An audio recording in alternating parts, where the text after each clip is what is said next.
2024 के संपन्न हुए हैं और इसी पर हम चर्चा करने के लिए माननीय वामन मेश्राम साहब के साथ में जुड़े हुए हैं, जो कि भारत मुक्ति मोर्चा के राष्ट्रीय अध्यक्ष हैं और राष्ट्रीय परिवर्तन मोर्चा के राष्ट्रीय संयोजक हैं। आपका बहुत बहुत स्वागत है। धन्यवाद। अभी हाल ही में महाराष्ट्र के विधानसभा चुनाव संपन्न हुए हैं और फिर से महायुति जो है उसकी सरकार बनने जा रही है। इसको आप किस तरीके से देखते हैं? महाराष्ट्र में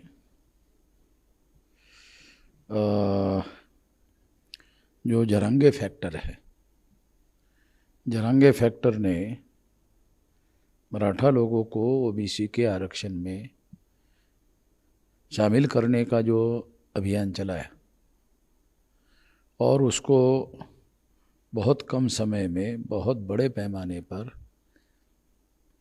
आरएसएस बीजेपी के द्वारा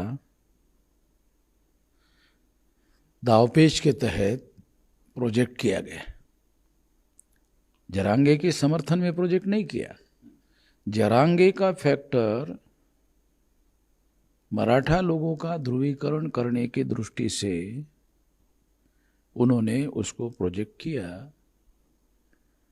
उसका परिणाम ओबीसी के ध्रुवीकरण पर हुआ। इस बात को जरांगे ने भी मेरे मुलाकात में स्वीकार किया कि हाँ, ऐसा हो रहा है। तो ओबीसी भय की वजह से, प्रतिक्रिया की वजह से कि मराठा अगर मान लो महाविकास आघाड़ी चुनकर आती है तो मराठा को रिजर्वेशन मिलेगा और उससे ओबीसी का रिजर्वेशन खत्म हो जाएगा। इसके परिणाम स्वरूप ओबीसी के वोटों का बीजेपी के समर्थन में ध्रुवीकरण हुआ। इसकी वजह से इतने बड़े पैमाने पर इनकी सीटें चुनकर आई है। ओबीसी का ध्रुवीकरण जरूर हुआ है बीजेपी के समर्थन में, मगर ओबीसी को कोई फायदा नहीं होगा, क्योंकि 3 बड़े चेहरे चुनाव में बताए गए। एक फडणवीस का, एक शिंदे का, एक अजीत दादा का। तो शिंदे और अजीत दादा ये दोनों मराठा है और फडणवीस ब्राह्मण है। इसमें ओबीसी का कोई चेहरा नहीं है। तो ओबीसी का केवल प्रतिक्रिया निर्माण करके इस्तेमाल किया गया है। महाराष्ट्र के ओबीसी का मराठा के विरोध में प्रतिक्रिया निर्माण करके आरएसएस भाजपा ने इस्तेमाल किया है और इस्तेमाल करने में इसलिए कामयाब हुए क्योंकि महाराष्ट्र का ओबीसी असंगठित वर्ग है। जैसे मराठा संगठित वर्ग है वैसे वो संगठित वर्ग नहीं है ओबीसी का। जैसे उत्तर प्रदेश में, बिहार में ओबीसी संगठित वर्ग है, वैसा ओबीसी महाराष्ट्र का कोई संगठित वर्ग नहीं है। ये एक असंगठित वर्ग है। इसका बीजेपी ने, आरएसएस ने प्लान बनाकर मराठा के विरोध में प्रतिक्रिया निर्माण करके, और प्रतिक्रिया निर्माण करने के लिए महाराष्ट्र के तमाम इलेक्ट्रॉनिक और प्रिंट मीडिया का बहुत बड़ा पब्लिसिटी देने के लिए जरांगे को उपयोग किया गया है। और इसके पीछे मकसद मराठा लोगों को कुछ देना लेना नहीं था, बल्कि ओबीसी के ऊपर प्रतिक्रिया निर्माण करने का मकसद था, ताकि ओबीसी इकट्ठा होकर प्रतिक्रिया में बीजेपी के समर्थन में वोट डाले और ओबीसी का इस्तेमाल किया जा सके। ऐसा हुआ। ये जो ओबीसी का ध्रुवीकरण हुआ, इसकी वजह से बेनिफिट हुआ है।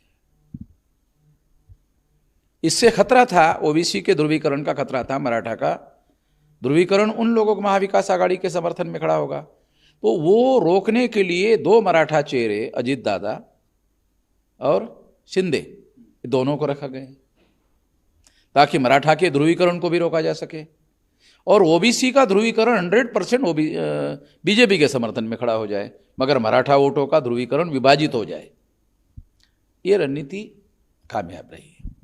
जैसे जो बीजेपी गवर्नमेंट के जो है देवेंद्र फडणवीस का भी इसमें ये कहना है कि हमें इससे ज़्यादा फ़ायदा ना होकर के जो योजनाएं उन्होंने लाई थी, जैसे लाडली बहन योजना है और इस प्रकार की ऐसी जो योजनाएं लाई थी, उनसे उनको फ़ायदा हुआ है, या फिर उन्होंने दूसरी एक जो इलेक्शन के समय में आपको पता होगा एक नारा दिया था उन्होंने वोट जिहाद का, या फिर उसके साथ साथ में बटोगे तो कटोगे या एक है तो सेफ है, इसको लेकर के वो ज़्यादा बयान कर रहे थे। इसको आप किस तरीके से देखो, देखते वो हैं? उनके पब्लिसिटी के जो स्टंट है, पब्लिसिटी के लिए जो बातें उन्होंने उठाई, वो तो बातें वो मीडिया वालों को कहते रहेंगे। मगर ये कहने की बात है, अंदरूनी रणनीति के तौर पर उन्होंने लगभग 300 साढ़े 300 ओबीसी की मीटिंगें लगाई महाराष्ट्र में। उसकी कोई पब्लिसिटी नहीं की। ये जो चीज़ें हैं, लाड़की बहन और तमाम बातें जो है, उसकी उन्होंने पब्लिसिटी की। मगर वो 300 साढ़े 300 ओबीसी के जो गुप्त मीटिंगें की, उसकी पब्लिसिटी क्यों नहीं की? क्योंकि वो फैक्टर का उनको ज़्यादा उपयोग हुआ। वो बात वो डिस्क्लोज नहीं करना चाहते। वो बात है असली। ओबीसी का ध्रुवीकरण हुआ मराठा के विरोध में, वो ध्रुवीकरण की वजह से बेनिफिट हुआ। मगर इस पर पर्दा डालना जरूरी है उनको, क्योंकि आगे के लिए भी वो दूसरे लोग काउंटर कर सकते हैं। महाविकास आघाड़ी, शरद पवार, ये लोग आने वाले चुनाव में इसको काउंटर कर सकते हैं। शरद पवार का नाम जिक्र आपने किया है। ये जो इलेक्शन हुआ है, इस इलेक्शन में उनका जो बयान आया है, उन्होंने सीधे तौर पर सरकार के ऊपर कोई सवाल ना उठाते हुए उन्होंने ये कहा कि लोकसभा चुनाव में जो हमने काम किया था, उसके वजह से अभी जो विधानसभा के चुनाव है, इसके अंदर हम लोग काम करने में कई नाकामयाब रहे हैं, हम काम नहीं कर पाए हैं। वैसे ऐसा उनका बयान था। पवार साहब का ये बयान उन्होंने दिया और वो ये मानकर चल रहे थे कि जिस रणनीति के तहत उनको लोकसभा चुनाव में बेनिफिट हुआ, उसी रणनीति पर हम लोग काम करें। हमने काम किया, मगर उसको काउंटर स्ट्रेटेजी जो इन लोगों ने प्लान बनाई, बीजेपी और गठबंधन के लोगों ने प्लान बनाई, उसको काउंटर करने के लिए इन लोगों ने कुछ किया ही नहीं। लोकसभा का ही फार्मूला लेकर विधानसभा के चुनाव लड़ते रहे। इसलिए जो फडणवीस और आरएसएस और भाजपा के लोगों ने जो काउंटर प्लान बनाया इनका, कि भाई इन लोगों को लोकसभा के चुनाव में जिस वजह से बेनिफिट हुआ, उसको काउंटर करने का प्लान उन्होंने बनाया। वो जो काउंटर करने का प्लान उन्होंने बनाया, मराठा के विरोध में ओबीसी की प्रतिक्रिया निर्माण करने का, उसको ध्यान नहीं दिया। उनको लगा जो फार्मूला लोकसभा में चल गया, वही फार्मूला विधानसभा में भी चल जाएगा। तो उन्होंने काउंटर, फडणवीस ने और इन लोगों ने तो काउंटर कर दिया इनके लोकसभा के रणनीति को, मगर जो इन्होंने काउंटर किया, उस काउंटर को काउंटर करने की स्ट्रेटेजी पर उन्होंने प्लान नहीं किया पवार साहब ने। ये सबसे बड़ा मामला है। ओबीसी की प्रतिक्रिया मराठा लोगों के इकट्ठा होने पर हुई। इसमें एक बात और क्योंकि ये लोकसभा चुनाव के बाद प्रतिक्रिया हुई है, लोकसभा चुनाव के पहले नहीं हुई है। लोकसभा चुनाव के बाद बीजेपी के लोगों ने स्ट्रेटेजी बनाकर प्रतिक्रिया निर्माण की। ओबीसी की 300 साढ़े 300 मीटिंगें लगाई। इस मीटिंगों में उन्होंने क्या बातें कही, ये पब्लिसिटी में नहीं आई। वो ओबीसी को उन्होंने मराठा लोगों के विरोध में भड़काने का काम किया। एक्चुअली अभी जो मैंने आपसे सवाल किए हैं, जो सवाल मैंने आपसे किए हैं, जिस चीज़ के लिए आप जाने जाते हैं, आप पिछले कई सालों से ईवीएम के विरोध में आप आंदोलन कर रहे हैं, और जितने खुलकर आप बोलते हैं शायद कोई पार्टी के लोग बोलते भी नहीं हैं। आपने जो अभी बातचीत की उसमें कहीं ईवीएम का जिक्र नहीं किया। आपको क्या लगता है ईवीएम एक मुद्दा परमानेंट है। देखो, 2-3% वोट अगर इधर उधर होते हैं, मान लो एक विधानसभा में 1.5-2 लाख अगर मान लो वोट है, तो 1% अगर है तो 2000 का फर्क पड़ता है, 2% है तो 4 का फर्क पड़ता है, 3% अगर फर्क है तो 6000 का फर्क पड़ता है। तो फर्क तो उसको पड़ता ही है। और अगर मान लो 500, 1000, 2000, 3000 से सीटें अगर इन्होंने जीती, तो ये तो आंकड़ा बढ़ सकता है ना फिर उसको। ये तो ऐसा हुआ है इसमें। ईवीएम एक परमानेंट फैक्टर है, मगर केवल ईवीएम का भरोसा नहीं है, तो और चीजें भी काम होती है, काम किया जाता है। वो ईवीएम फैक्टर जो है मशीन का है, मगर पार्टी के लोग अपने लेवल पर जो रणनीति बनाते हैं, वो भी एक फैक्टर है ना। वो ईवीएम से अलग है। मैं तो पार्टी के रणनीति की बात बता रहा था कि बीजेपी ने जो लोकसभा चुनाव में महाविकास आघाड़ी को बेनिफिट हुआ, पवार साहब के गठबंधन को बेनिफिट हुआ, उसको काउंटर करने की स्ट्रेटेजी पर काम किया। वो काउंटर स्ट्रेटेजी क्या थी? मराठा के लोगों को उभार किया तो ओबीसी का ध्रुवीकरण उनके फेवर में हो गया। ओबीसी को कोई बेनिफिट नहीं है, ओबीसी का एक चेहरा भी सामने नहीं किया। 2 मराठा लोगों को सामने किया, 1 ब्राह्मण को सामने किया, उसमें ओबीसी का चेहरा ही नहीं है। इसका मतलब है ओबीसी के यूज एंड थ्रो का इस्तेमाल किया गया है, ओबीसी का यूज करने का, थ्रो करने का।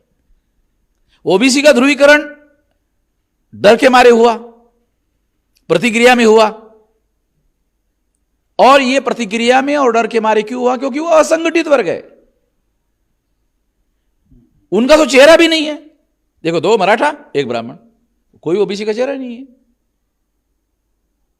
मगर अंदरूनी 300 350 मीटिंगें आरएसएस भाजपा ने ओबीसी की करवाई, जिसकी कोई पब्लिसिटी नहीं की। पब्लिसिटी क्यों नहीं की?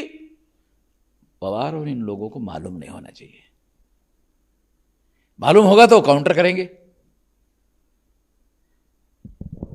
उसी का बेनिफिट हुआ, बेस वोट उनका, ध्रुवीकरण का बेस वोट जो है ना ओबीसी है। जैसे कि ईवीएम की बात अगर हुई है अभी, तो देवेंद्र फडणवीस उप मुख्यमंत्री जो हैं उनका एक जब ये किया गया, बाइट उनका लिया गया पत्रकारों के द्वारा, तो उसमें सवाल पूछा गया था कि लोग आपके ऊपर ईवीएम का भी आरोप लगा रहे हैं कि आपने ईवीएम से चुनाव जीता है। तो उसमें उनका ये कहना था कि अगर हमें चुनाव ईवीएम से ही अगर जीतना है तो फिर झारखंड हम क्यों छोड़ते, झारखंड को भी हम पकड़ लेते हैं। देखो, ये जो लॉजिक है ना, ये फॉल्स आर्गुमेंट है। हर जगह चुनाव जीतने से ईवीएम नेशनल इशू बन जाएगा, ये जाड़ा खतरा है।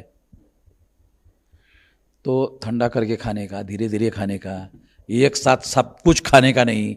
सब कुछ खाएंगे तो सारा देश उबाल में आ जाएगा, और ईवीएम के विरोध में अगर उबाल हो गया तो ईवीएम चला जाएगा, और परमानेंट ईवीएम के द्वारा हाथ से चली गई तो फिर हम लोगों को जो बेनिफिट धीरे धीरे होता रहा है, होता रहेगा, तो वो नुकसान हो सकता है। इसलिए खबरदारी लेना जरूरी है कि खाने का, ईवीएम का यूज़ करने का, मगर धीरे धीरे करने का, धीरे धीरे करने का, एकदम से नहीं करने का, हर जगह नहीं करने का, 100% नहीं करने का।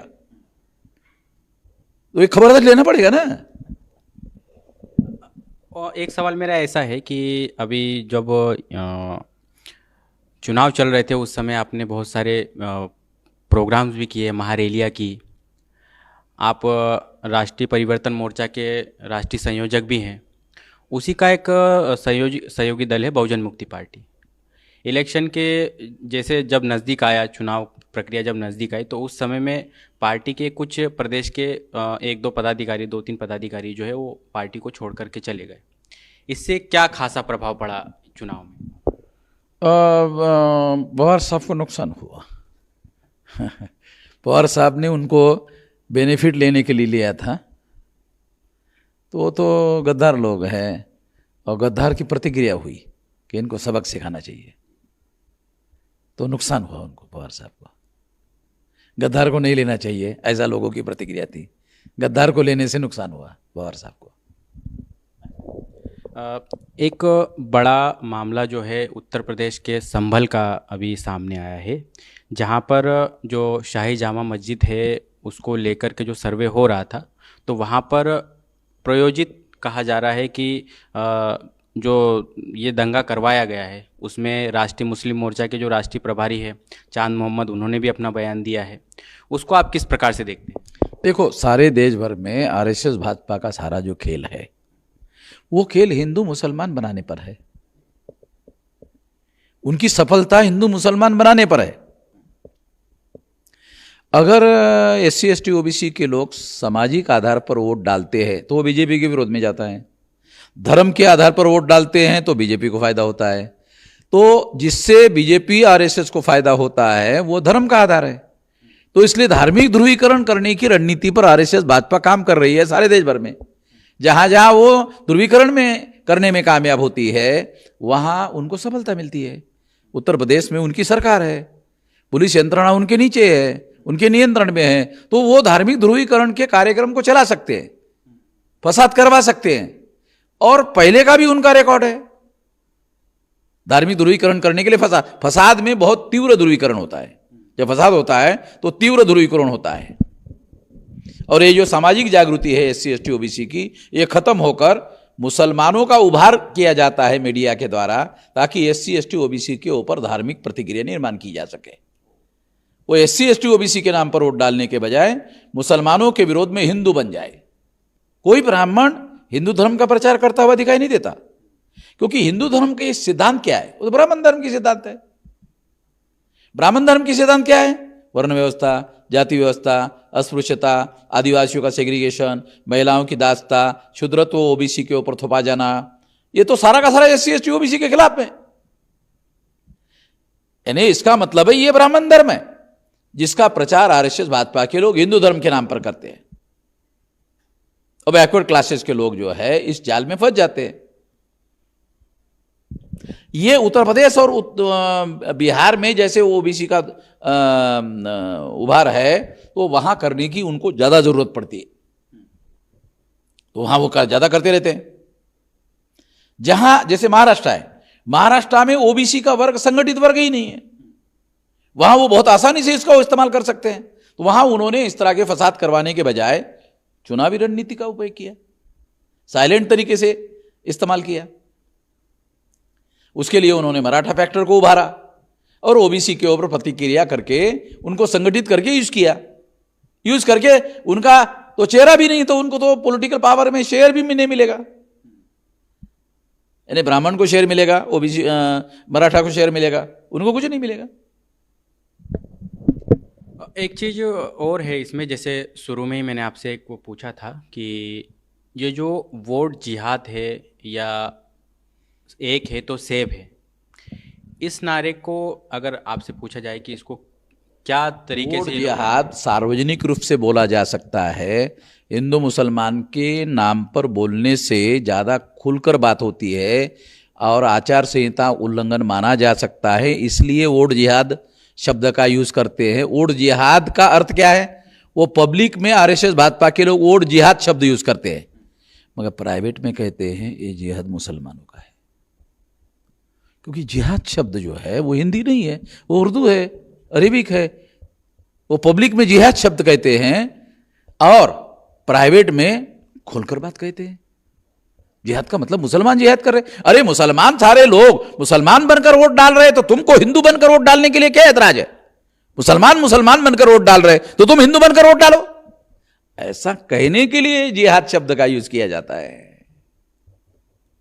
आखिर SC ST OBC को कुछ कहना पड़ेगा ना, उनको प्रतिक्रिया निर्माण करने के लिए कुछ कहना पड़ेगा ना। अपने आप तो प्रतिक्रिया नहीं होगी, रिएक्शन नहीं होगी। अभी अगले महीने दिसंबर में पामसेप और भारत मुक्ति मोर्चा का राष्ट्रीय अधिवेशन है, इसके बारे में दर्शकों को और कार्यकर्ताओं को आप क्या अपील करना चाहेंगे? कार्यकर्ताओं को निधि संकलन और डेलीगेट पार्टिसिपेशन पर सबसे ज़्यादा जोर देना चाहिए और किसी बात पर काम नहीं करना चाहिए। केवल 2 ही मुद्दों पर ध्यान रहना है, किसी तीसरे मुद्दों को उठाने की जरूरत ही नहीं है। केवल 2 मुद्दे, बाकी जो मुद्दे उठाना है वो जनवरी में उठाएंगे या राष्ट्रीय अधिवेशन संपन्न होने के बाद उठाएंगे। तो आप थे राष्ट्रीय परिवर्तन मोर्चा के राष्ट्रीय संयोजक और भारत मुक्ति मोर्चा के राष्ट्रीय अध्यक्ष माउन मेश्राम साहब, जिन्होंने हमें बहुत सारी बातों पर जानकारी दी, बहुत बड़े खुलासे भी किए। तो आप सभी दर्शकों का बहुत बहुत स्वागत जो अब तक जुड़े रहे हमारे साथ। MN TV को सब्सक्राइब करें और ज़्यादा से ज़्यादा इस वीडियो को शेयर करिए। अब तक के लिए धन्यवाद।